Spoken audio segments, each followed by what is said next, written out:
O Banco Central decidiu manter mais uma vez a Selic em 15%. Mas o que isso significa e como isso impacta os seus investimentos? É isso que a gente vai falar aqui hoje. Pessoal, muita gente me perguntou, me mandou ali no Instagram, no privado, sobre a reunião do Copom, né, a reunião do Banco Central a respeito da taxa de juros.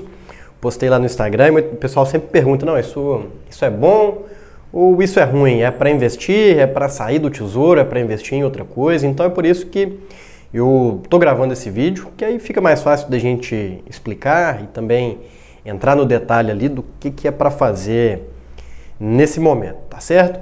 Mas antes eu quero te pedir uma coisa.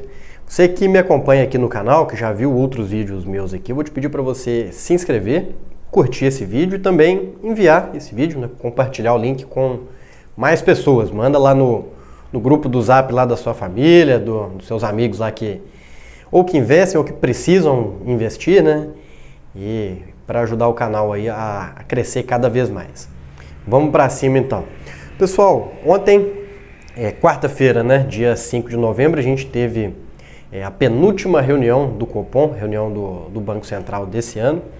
E o Banco Central, né, o Comitê de Política Monetária, ele decidiu por manter a taxa de juros em 15%. O que é um patamar elevado, ele dá oportunidades aí na renda fixa, mas é importante a gente saber como se posicionar. Então, assim, o que o mercado esperava, né? Essa decisão de 15%, né, foi uma decisão unânime, então, ou seja, mostra que o time lá do Banco Central ele está concordando, né, sobre a política monetária, sobre o patamar dos juros. E essa já é a terceira reunião consecutiva que a taxa fica no mesmo nível. Então, ou seja, a economia segue numa rota estável. No comunicado do Copom, que foi a parte mais importante ali da notícia, né, o pessoal mencionou, né, que a inflação ela já dá sinais de enfraquecimento, né, a inflação já está mais controlada, mas ela ainda está acima da meta. Então, ou seja, a inflação está controlada, mas nem tanto. Principalmente quando a gente vê aí o cenário no exterior que é incerto, né, com guerra tarifária, com vários pontos aí, né. O dólar, né, ele está num patamar mais baixo, isso também ajuda na inflação, porque muita coisa é cotado em dólar, então impacta diretamente aqui na inflação. E a função da taxa de juros, vamos dizer que nesse contexto é de frear a inflação, né? Então, a inflação, para conter a alta da inflação, o Banco Central aumenta os juros. E também, né, não surpresa, né, mas um detalhe importante do comunicado ali do Banco Central é que ele pode manter os juros por um período mais prolongado, né? Então, por exemplo, muita gente no mercado já esperava que na reunião de dezembro a gente teria já um corte, né, de juros, até porque o Fed, né, o Banco Central dos Estados Unidos, já cortou 2 vezes. Então, muita gente no mercado já esperava um corte em dezembro, mas pelo que foi dito ali no comunicado, esse corte deve vir apenas em 2026, né, no começo do ano ali.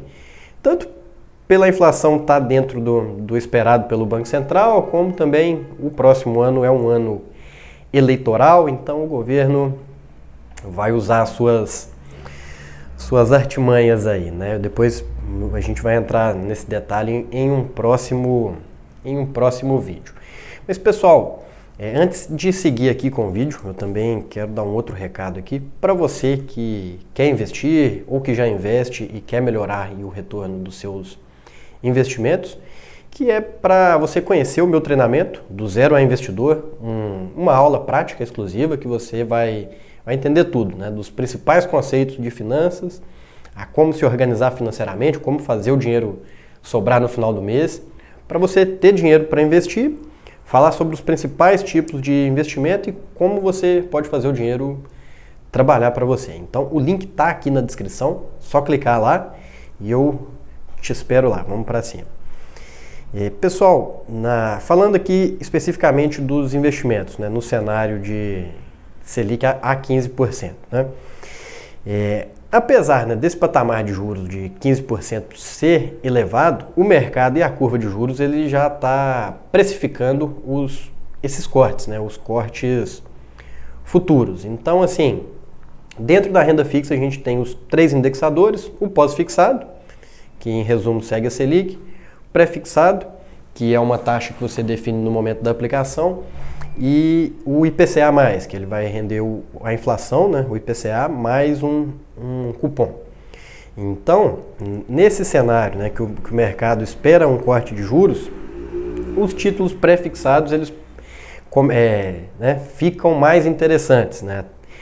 Vamos dizer que a gente já perdeu um pouco ali o momento ideal, né, que foi quando a gente tinha pré-fixado ali a 16, né, até mais, mas ainda tem boas opções, né? Hoje, o pré-fixado, né, ele fica mais atrativo quando a gente já tem uma previsão de quando vai cortar os juros, mas hoje você já não vê pré-fixado a 15%, que é a Selic atual. Então, por isso que é complicado, né? Não adianta você esperar demais para o momento exato, né, que a gente tem praticamente certeza do corte, porque aí a taxa já se reduziu bastante, né? Então, assim, hoje os pré-fixados já estão abaixo dos 15%, mas como a expectativa é do juro chegar a 12%, lá em 26, 27, essa taxa ela ainda é atrativa de renda fixa, né? Mas, assim, o pré-fixado, diferente do que muitas pessoas pensam aí, a renda fixa também ela tem riscos, né? Renda fixa não é fixa, né? Como dizem aí. Então, por exemplo, se você entrar num título, né? Seja do Tesouro, seja um CDB pré-fixado agora, e de repente, né, o rumo da economia, né, da taxa de juros ele muda, isso aí vai ser ruim para você, né? Porque o seu título ele vai sofrer uma marcação ao mercado e ele vai o valor dele, né, do seu investimento, ele pode reduzir, né? Então é por isso que, mesmo sendo uma taxa interessante e sendo um título de renda fixa, é importante você não colocar um percentual muito alto da sua carteira em pré-fixado. Então, por exemplo, 10, no máximo 20% da carteira já é uma exposição ok para você ter em pré-fixado e com um prazo mais curto, né? Então, por exemplo, um prazo aí de 2 anos, por exemplo, seria interessante, né? Até porque o ciclo de juros no Brasil ele é muito instável, né? O mercado vira toda hora aí, então é complicado você ficar travado numa taxa, num pré-fixado para um prazo muito grande, né? Como 4, 5 anos ou mais. Então, o que acontece? Uma alternativa, né, nesse cenário aí de juro alto, para o investidor mais moderado ou conservador e que quer investir a longo prazo, seria o título IPCA+. Então, né, pessoal, só voltando aqui na parte do prefixado, né, porque esse título ele acaba perdendo valor se o mercado, a taxa de juros volta a subir pelo seguinte, né, se você tem esse título a 14%, que eu mencionei, e a Selic, o Banco Central decide que a Selic vai continuar a 15% no próximo ano, você entende que o mercado não vai ter demanda por esse título, né? Então você vai ficar segurando o mico ali, né? E não vai conseguir sair desse título se você precisar sair antecipadamente, né? Mas caso você leve ele para o vencimento, o retorno dele vai ser de 14%, que é um retorno interessante, né? Então ele já é garantido ali, mas se você precisar sair antes, aí que a marcação a mercado vai ser negativa para você ou se for no caso de um CDB, uma negociação no mercado secundário não seria tão interessante.